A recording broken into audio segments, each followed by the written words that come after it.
Prioritization can be confusing and frustrating. There are countless methodologies out there on how to prioritize, but many of them lack flexibility required to make good product decisions. What I'll be discussing today is a framework. Before we get into the details though, let's talk a little bit about the word framework, which has been misused quite a bit in our industry. A framework is a structure that supports and guides development. When applying a framework to your business, you want to ensure that you're considering your own corporate culture and allowing for flexibility. In the end, your processes should support your business success and not get in the way of it. So now let's dig into the prioritization puzzle. In prioritization, there are 3 pieces that make up the full picture.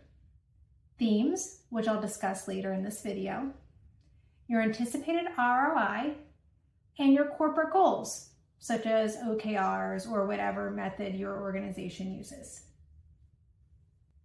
My guess is you're probably using some form of this list, whether you realize it or not.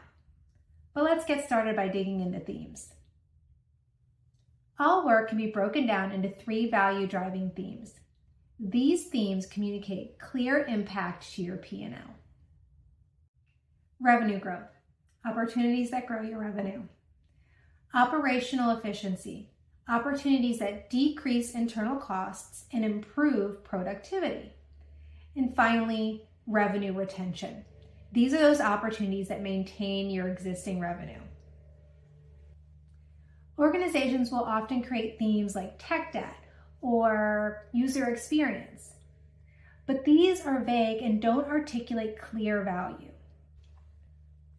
Let's talk about tech debt. Let's say you're upgrading a framework to stay compliant. Well, that's customer retention. On the other hand, let's say you are improving your deployment processes. That's operational efficiency. By categorizing and communicating the work you're doing in these ways, everyone understands the value that you're putting into the business. The first thing you're going to need to do is allocate capacity to these themes based on your corporate goals. Let's say you're a startup and you're 1 to 3-ish. Your corporate goals are going to weigh heavily on revenue growth. Therefore, when you're looking at your capacity allocation, it should reflect that same strategy. Capacity allocation should start at the corporate portfolio level. However, as your organization matures, you should trickle this down to your individual product lines or teams. Let's say you have a mature solution where the focus is really on customer retention and operational efficiency, as this example shows. But you may have a different business group that is growing. And so in that capacity allocation, you'll show more investment in revenue growth. Now that you've agreed to your ideal allocations, it's time to categorize what you have in play. You will definitely run into instances where an opportunity could be applied to multiple themes. When starting off, I recommend that you pick the theme that applies closest to the opportunity. As you develop your skills and gain comfort, you can add impact scoring to your categorization process. Now that you have your target allocations and you've categorized your completed and in-progress work, you can now track where you are today.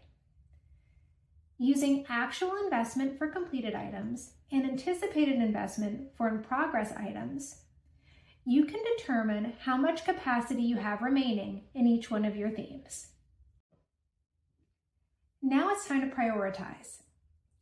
For the purposes of this presentation, I've identified objective alignment as step 4.